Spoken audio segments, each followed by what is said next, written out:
आज का वीडियो कई मायने में महत्वपूर्ण, कई मायने में इम्पोर्टेंट होने वाला है। या मैं ये कहूँ एक तरह से कि आज का जो वीडियो है वो वास्तव में आरटीआई का बाप है। तो कोई अतिशयोक्ति नहीं होगी, कोई अतिरिक्त बात नहीं होगी, कोई एक्स्ट्रा स्टेटमेंट नहीं होगा, क्योंकि आज का जो वीडियो है वो वास्तव में आरटीआई का बाप है। आज मैं एक ऐसे हाई कोर्ट का ऑर्डर आपसे डिस्कस करूंगा जिसको सुनने के बाद आपको लगेगा कि आरटीआई जो है उसको आप अलग तरीके से ले सकते हैं और बहुत कुछ अपने हिसाब से उसमें आप करवा सकते हैं। जी हाँ, मैं Pratik Chaudhary, advocate, Chaudhary legal associate पर आपका स्वागत, आपका वेलकम करता हूँ।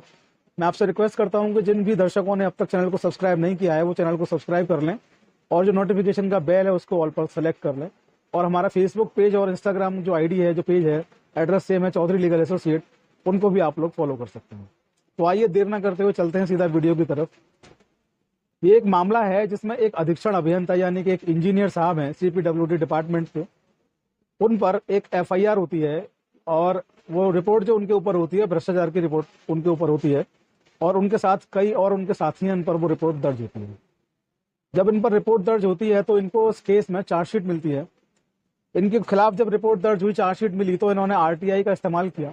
इन्होंने अपने विभाग में आरटीआई दी और उन्होंने विभाग में आरटीआई दे करके पूछा कि आखिर मुझ पर मुकदमा दर्ज करने से पूर्व किसकी स्वीकृति ली गई विभाग से, क्योंकि सरकारी अधिकारी कर्मचारी पर मुकदमा दर्ज करने से पूर्व एक अनुमति आवश्यक होती है, सीपीसी में प्रावधान दिया गया है।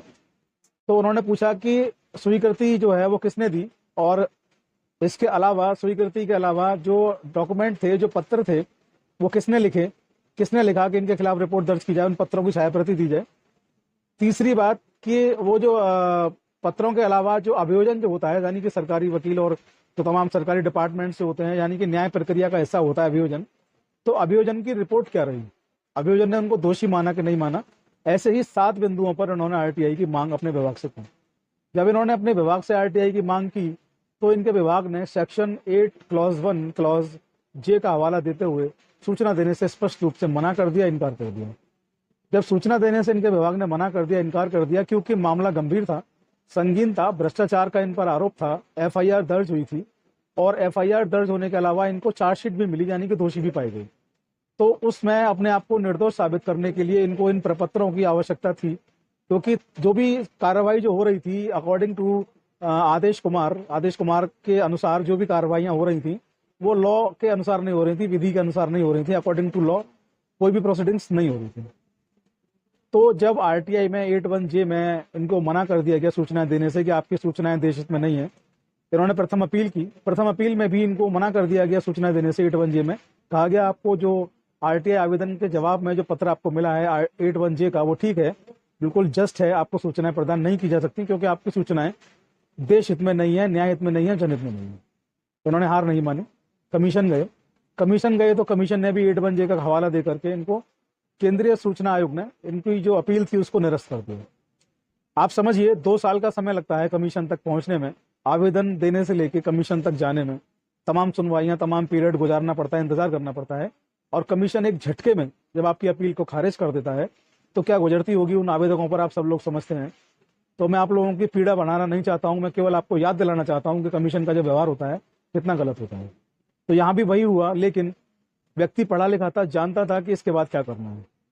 उसने दिल्ली हाई कोर्ट की शरण ली और जब हाई कोर्ट की उन्होंने शरण ली तो हाई कोर्ट में जब रिट फाइल हुई, हाई कोर्ट ने सारे मामले को जब देखा, सुना, समझा, तो हाई कोर्ट ने पाया कि इस व्यक्ति के साथ गलत हो रहा है।